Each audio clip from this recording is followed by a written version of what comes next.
សួស្តីបងប្អូនទាំងអស់គ្នាថ្ងៃនេះខ្ញុំចង់បង្ហាញអំពីរបៀប login លេខទូរស័ព្ទរបស់យើងនៅក្នុងកម្មវិធី Smart ណាស់ហើយកម្មវិធីនេះយើងអាចឆែកមើលចំនួនទឹកប្រាក់ថ្ងៃផុតសុពលភាព SIM និងសល់ទឹកប្រាក់ប្រមាណសល់អ៊ីនធឺណិតប្រមាណសល់នាទីប្រមាណអញ្ចឹងដំបូងយើងចូលទៅក្នុង Play Store យើង download មកយើង download កម្មវិធី Smart ណាស់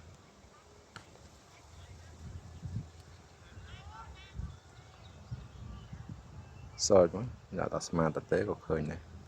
តោះមកនេះយើង download យើង install ហើយដោយសារខ្ញុំតឡើងរួចរាល់ហើយយើងចុច open មក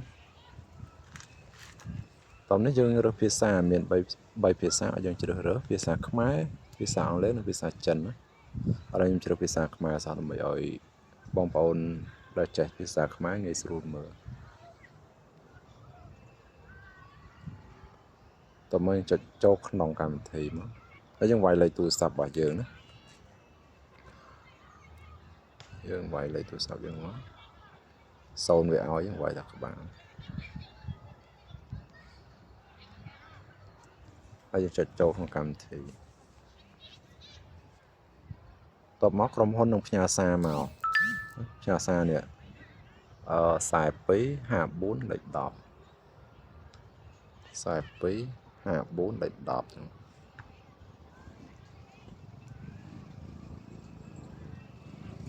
តោះចូលក្នុងកម្មវិធី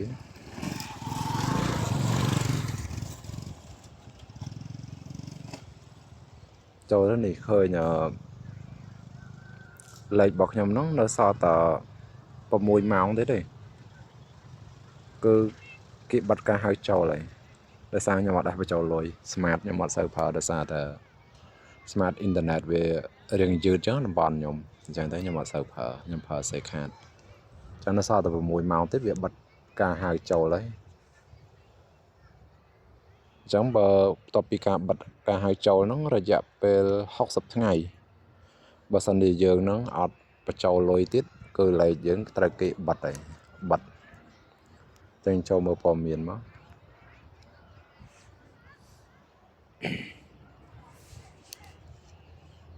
ចឹងខ្ញុំមានពេល60ថ្ងៃទៀតដើម្បីបញ្ចូលលុយបើសិនជា60ថ្ងៃហ្នឹងខ្ញុំខកខានក្នុងការបញ្ចូលលុយគឺ SIM របស់ខ្ញុំត្រូវគេកាត់ចេញហើយកាត់ចេញពីក្នុងប្រព័ន្ធហើយរយៈពេល90ថ្ងៃនិយាយចំចាប់ពីពេលបិទនោះរយៈពេល90ថ្ងៃបើយើងអត់ទៅបើក SIM ទេលេខរបស់យើងគេកាត់លក់ឲ្យអ្នកផ្សេងហើយតែបើសិនជាយើងក្នុងរយៈពេល90ថ្ងៃបន្ទាប់ពីបិទលេខហ្នឹងយើងទៅបើកវិញបានអស់តែ3រៀលទេ2រៀលថ្លៃសេវាហើយនឹង1រៀលទៀតថ្លៃបញ្ចូលកាតសរុបអស់តែទោះបីលេខយើងថ្លៃប៉ុណ្ណាដែរបើកអស់តែ3រៀលទេអ៊ីនធឺណិតរៀងយឺតអត់ដឹងមិន clear កម្មវិធីចុចចូលមើលម្ដងទៀតចូលទៅក្នុងវាប្រាប់ថ្ងៃយើងកាត់ SIM កាត់អីចឹងទៅកាត់លេខកាត់អីថ្ងៃណាយើងដឹងហើយចូលអត់បានជឿចូលយើងមើលនេះដូចយើងអាចឆែកគម្រោងនេះ data ខ្ញុំប្រើគម្រោង Smartល្អ data ណា Smartល្អ data ហើយនឹងយើងអាចបញ្ចូលលុយក្នុងហ្នឹងក៏បានដែរចុចចូលនេះអត់បានសោះអត់ដឹងមិនហើយអ៊ីនធឺណិតដូចជាដើរលឿនទេប្រហែលជាខាងក្រុមហ៊ុនវា slow server អញ្ចឹងមើលទៅ slow server គឺ server វារៀង down អញ្ចឹងទៅវាទាញ data មកយើងអត់បាននេះល្បឿនប៉ុណ្ណេះប្រើបានហើយរៀងយឺតដែរដោយសារល្ងាចគេប្រើអ៊ីនធឺណិតច្រើនសាកចូលម្ដងទៀតហើយយើងអាចបញ្ចូលលុយក្នុងហ្នឹងគ្រប់គ្រងថាលុយយើងនៅសល់ប្រហែលអញ្ចឹងទៅយើងអាចមើលក្នុងហ្នឹងបានមើលនៅក្នុងហ្នឹងបានបញ្ចូលលុយអញ្ចឹងទៅបើយើងចង់បញ្ចូលលុយយើងចូលតាមហ្នឹងក៏បានដែរតែបើសិនយើងបញ្ចូលក្នុងគណៈពេលដែលយើងបញ្ចូលលុយយើងច្រឡំបើកអ៊ីនធឺណិតចោលអញ្ចឹងអាហ្នឹងវាហានិភ័យក្នុងការកាត់ទឹកប្រាក់គោលអញ្ចឹងយល់ល្អយើងពេលយើងបញ្ចូលលុយអញ្ចឹងយើង share Wi-Fi ពីទូរស័ព្ទផ្សេងមកឬក៏ connect ទៅកាន់ Wi-Fi ទៅកុំឲ្យប្រើប្រាស់ផ្ទាល់ចេញពី SIM អញ្ចឹងវាមានការកាត់ទឹកប្រាក់គោលដែលយើងអស់ដល់មួយសេនពីរសេនហ្នឹងគឺយើងមិនអាចទៅភ្ជាប់គម្រោងណាដែលយើងចង់បានទេ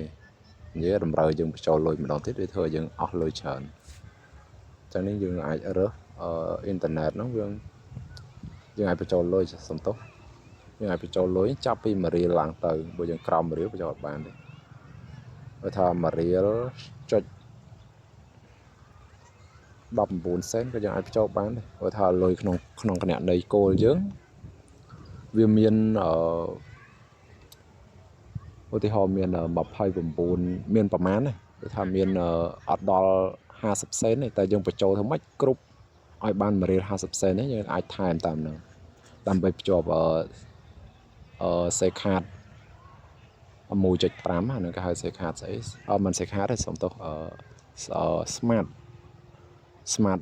នឹងអាហ្នឹង smart ស្អី smart ល្អហ្នឹងហើយខ្ញុំអត់សូវប្រើ smart ខ្ញុំជាផ្លេចឈ្មោះកម្មវិធី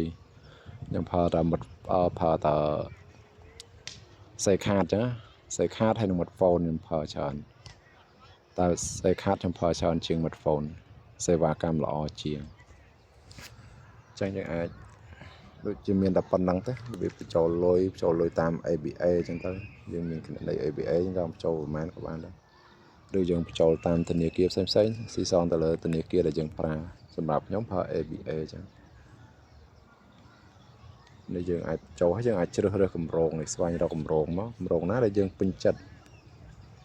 គម្រោងដែលយើងពេញចិត្ត smart ល្អ smart មិនអន់ទេគ្រាន់តែតំបន់ខ្ញុំវាអត់សូវមានសេវា